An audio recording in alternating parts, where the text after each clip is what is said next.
Hello, जय हिंद साथियों। स्वागत है आपका आपके इस यूट्यूब चैनल स्टेट लेवल पर। दोस्तों, नदी तंत्र हम पढ़ रहे थे। सिंधु नदी तंत्र, गंगा नदी तंत्र हम पढ़ चुके। अच्छा रिस्पॉन्स आप लोगों को मिल रहा है, तो उसी सीरीज को आगे बढ़ाते हुए आइए देखते हैं। आज मैंने लिया है दोस्तों ब्रह्मपुत्र नदी तंत्र को। सबसे पहले मैं आपको बताऊंगा मैप के माध्यम से कि कहाँ पर ये निकलती है, भारत में कहाँ से प्रवेश करती है और अंततः अपना मुहाना कहाँ बनाती है। तो चलिए दोस्तों देखते हैं।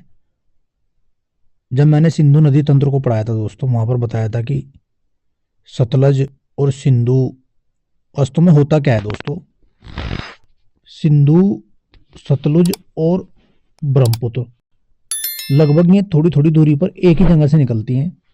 तो आपको याद होगा एक कैलाश मानसरोवर झील। तो दोस्तों अगर मैं इसकी बात करूं, ये भी मानसरोवर झील के निकट एक ग्लेशियर है दोस्तों। उसे अंगसी ग्लेशियर भी बोल देते हैं और चेमा युंगडुंग ग्लेशियर भी बोल देते हैं। तो ब्रह्मपुत्र नदी चेमा युंगडुंग या अंगसी ग्लेशियर से निकलकर और ये यहाँ से निकलती है और चलते चलते तिब्बत से होते हुए, चाइना से होते हुए भारत में नामचा बारवा पर्वत से प्रवेश करके ऐसे बांग्लादेश में चली जाती है। ये बात आपको याद रखनी है, ये मैप के माध्यम से मैंने बताया हुआ है। देखो, अरुणाचल से प्रवेश करती है, फिर असम में आती है, असम से फिर बांग्लादेश में दोस्तों चली जाती है। तो आज इसी नदी को हम देखेंगे कहाँ से प्रवेश करती है, सबसे बड़ा नदी द्वीप कहाँ बनाती है, सबसे छोटा नदी द्वीप कहाँ बनाती है, कौन कौन सी इसकी सहायक नदियां हैं, सब देखेंगे दोस्तों। बस आपको एक बात याद रखनी है, जब ये ऐसे नदी चल रही है तो दोस्तों ये इसका राइट हैंड हुआ और ये इसका लेफ्ट हैंड हुआ, यानी चाइना वाली तरफ दोस्तों इसकी बाईं ओर नदी मिलेंगी और दोस्तों इधर दाईं तरफ से मिलेंगी नदी। ये बात आपको याद रखनी है। तो चलिए, वैसे इस मैप को मैंने आसानी से बनाया हुआ है और एक सरल रूप में बनाया हुआ है। चलिए अगले पेज पर देखते हैं और आगे बढ़ते हैं। देखो ये एक मैप है, देखो मैंने बनाया हुआ है। बात करते हैं ब्रह्मपुत्र नदी की।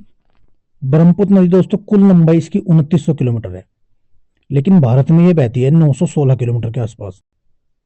अब जहां से निकलती है मानसरोवर झील के पास पुरंग जिला या चेमायुंगडुंग ग्लेशियर, वहां एक दोस्तों पुरंग जिला है, आपको याद रखना है। इसे दोस्तों चीन में यार्लुंग सांगपो बोलते हैं। ये इसके नाम बड़े महत्वपूर्ण है, आपको याद रखने हैं। तिब्बत में से सांगपो बोलते हैं। और जहां से भारत में प्रवेश करती है दोस्तों, उस पर्वत का नाम है नामचा बारवा पर्वत। दियांग घाटी से भारत में प्रवेश करती है।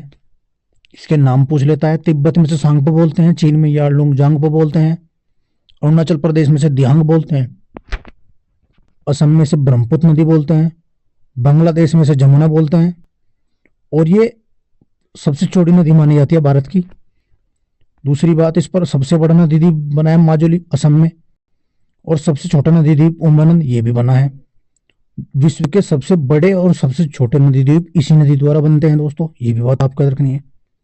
तो चलिए देख लेते हैं वास्तव में इसकी कौन कौन सी सहायक नदियां हैं, कौन कौन सी नहीं। तो दोस्तों सबसे पहले बता दूं, ये निकल कर ऐसे आती है और ये देखो, ये मैंने नदी को बनाया हुआ है। जब ये नामचा बारवा पर्वत से प्रवेश करेगी, कौन सी नदी इसमें कहाँ पर मिलेगी, ये हम सब आज देखेंगे ऐसे ऐसे करके। तो चलिए देखते हैं। अगले मैप पर मैंने इसकी प्रत्येक सहायक नदियों को लिया है। चलिए देखते हैं। देखिए दोस्तों, नामचा बारवा पर्वत से जैसे इसने प्रवेश किया दोस्तों, तो केया दर्रा से एक नदी निकलती है, दिबांग नदी। ये इसकी बाईं ओर से मिलने वाली पहली नदी है दोस्तों, ये आप देख सकते हैं।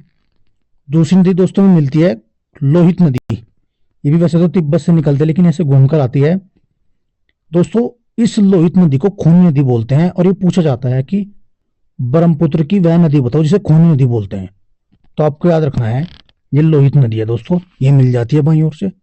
उसके बाद दोस्तों मिलती है धनसिरी, और सबसे अंतिम में मिलती है कोपली नदी, ये भी आपको याद रखना है। तो जैसे एंटर करती है भारत में, इसका नाम होता जाता है दोस्तों यहाँ पर दिहांग। इसे अरुणाचल प्रदेश में दिहांग बोलते हैं। इसकी सहायक नदी मैंने बताई दोस्तों। देखो आपको सबसे पहले दोबारा देखते हैं।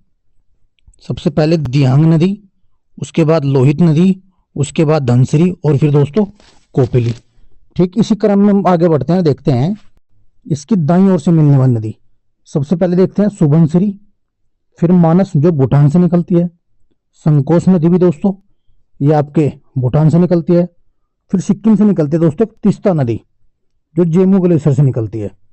ये इसकी दाईं ओर से मिलने वाली नदियां हैं, ये आपको याद रखनी है। तो कुल मिलाकर इसकी सहायक नदियों में आपको केवल 8 नदियां पढ़नी है जो कि एग्जाम में पूछी जाती है।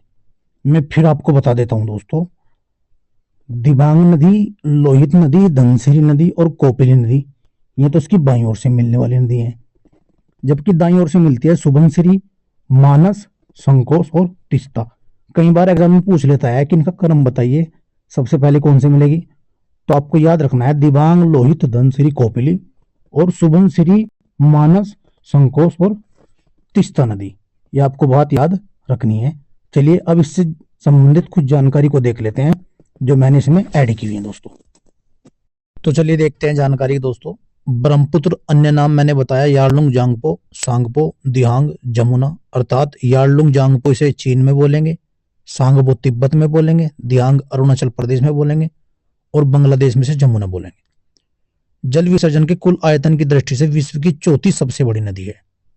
इसका जल ग्रहण क्षेत्र 3 देशों चीन, भारत और बांग्लादेश में फैला हुआ है।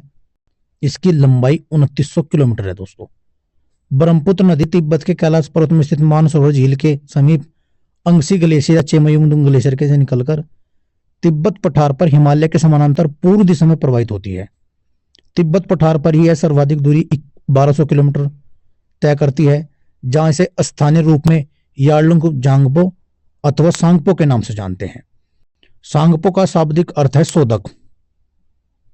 तिब्बत पठार पर प्रवाहित होते हुए जब यह नदी हिमालय की सबसे पूर्वी चोटी नामचा बारवा तिब्बत के समीप पहुंचती है तो अचानक दक्षिणावर्ती मोड़ लेकर वृहद हिमालय के गहरे गोर्ज का निर्माण करती है, जिसे दिहांग गोर्ज कहते हैं दोस्तों। इसके बाद यह दक्षिण में प्रवाहित होते हुए भारत के अरुणाचल प्रदेश में प्रवेश कर जाती है, जहां इसे दिहांग नदी कहते हैं। यह बात आपको याद रखनी है, ये मैंने लिखा हुआ है इसमें, दिहांग नदी से कहते हैं। जब यह पश्चिम दिशा में घूमकर असम राज्य की सीमा में प्रवेश करती है तो अरुणाचल प्रदेश से निकलने वाली 2 सहायक नदियां दिबांग और लोहित पासीघाट के निकट इसके बाएं तट पर आकर मिलती हैं। इन नदियों के मिलने के बाद दिहांग को असम में ब्रह्मपुत्र के नाम से जानते हैं। असम के पश्चिम दिशा में सदिया से लेकर धुबरी तक, ये देखो ये लिखा हुआ है, सदिया से लेकर धुबरी तक ब्रह्मपुत्र नदी 750 किलोमीटर की एक रैंप घाटी जो हिमालय और मेघालय पठार के मध्य स्थित संकरा समतल मैदान, उस मैदान में प्रवाहित होती है। ये बात भी आपको दोस्तों याद रखनी है। हालांकि मैप के माध्यम से मैंने बता दिया, लेकिन फिर भी एक डिटेल मैंने इसमें ऐड की हुई है, ये भी आप पढ़ लेंगे। असम में ब्रह्मपुत्र नदी गुम्फित जलमार्ग बनाती है, अर्थात यहाँ इसकी चौड़ाई इतनी अधिक है कि नदी के मध्य अनेक नदी द्वीपों का आविर्भाव हो गया है, जिनमें से माजुली द्वीप विश्व का सबसे बड़े नदी द्वीप का दर्जा प्राप्त है। असम राज्य सरकार ने वर्ष 2016 में माजुली द्वीप को द्वीप जिला घोषित भी किया। बिल्कुल अभी 2016 में इस द्वीप को जिला भी घोषित कर दिया गया दोस्तों, ये भी याद रखनी है आपको बात। नदी के द्वीपों पर धान की अच्छी खेती की जाती है। अब देखते हैं कुछ अन्य जानकारी। ब्रह्मपुत्र जल आयतन की दृष्टि से भारत की सबसे बड़ी नदी है, अर्थात इसमें पानी और गाद की मात्रा सर्वाधिक है। पानी में उपस्थित गाद बोलते हैं दोस्तों बालू और अवसाद के कारण यह नदी असम में बड़ी संख्या में नदी द्वीप बनाती है, जिसे गुम्फित जलमार्ग कहते हैं।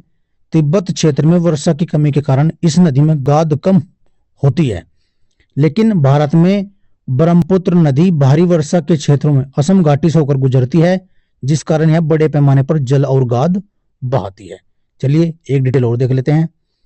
असम घाटी में कई सहायक नदियां ब्रह्मपुत्र में आकर मिलती है, जैसे धनसिरी, सुबनसिरी, मानस, संकोश, पुथीमारी, जियाबरेली और पगलादिया प्रमुख हैं। इनमें से सुबनसिरी सबसे बड़ी सहायक नदी है, जो अरुणाचल प्रदेश के उत्तर में तिब्बत से निकलकर आती है। असम के धुबरी के पास ब्रह्मपुत्र नदी दक्षिण की ओर मुड़ती है और शिलांग पठार के पश्चिम में गोलापारा के पास बांग्लादेश में प्रवेश कर जाती है। बांग्लादेश में से जमुना नदी कहते हैं। बांग्लादेश में प्रवेश करते ही तीस्ता नदी दाहिने तट पर मिलती है, मैंने बताया था सबसे आखिरी में। तीस्ता नदी का उद्गम सिक्किम में होता है। इसके बाद ब्रह्मपुत्र नदी जमुना बांग्लादेश में पद्मा नदी से मिल जाती है, यानी इसके बाद ब्रह्मपुत्र नदी बांग्लादेश में पद्मा नदी से मिल जाती है और सुंदरवन डेल्टा का निर्माण करती है।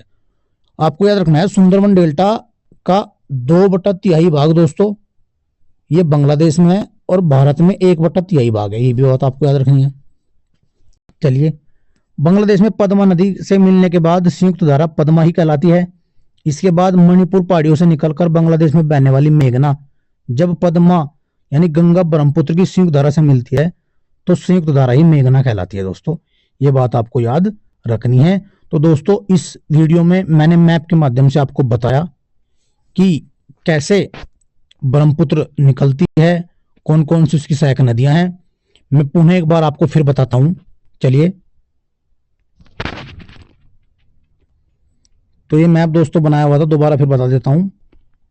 आपको समझना है, ये दिबांग नदी, लोहित नदी, धनसिरी और कोपिली ये बाईं ओर से मिलने वाली नदी हैं और सुबनसिरी, मानस, संकोच, तिस्ता ये दाईं ओर से मिलने वाली दोस्तों नदी हैं।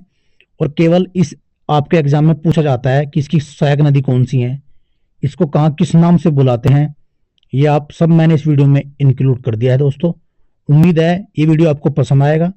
तो दोस्तों ज़्यादा से ज़्यादा इस वीडियो को देखिए ताकि ब्रह्मपुत्र नदी से संबंधित कोई भी प्रश्न आपका एग्जाम में गलत ना हो, क्योंकि माजुली नदी द्वीप या उमानंद नदी द्वीप इसके प्रमुख नाम कहाँ किसको क्या बोलते हैं ये हर एक परीक्षा में पूछे जाते हैं। और मुझे उम्मीद है आप इस वीडियो को देखेंगे, पसंद करेंगे। तो इसी उम्मीद के साथ आप इस वीडियो को देखते रहिए दोस्तों। धन्यवाद दोस्तों।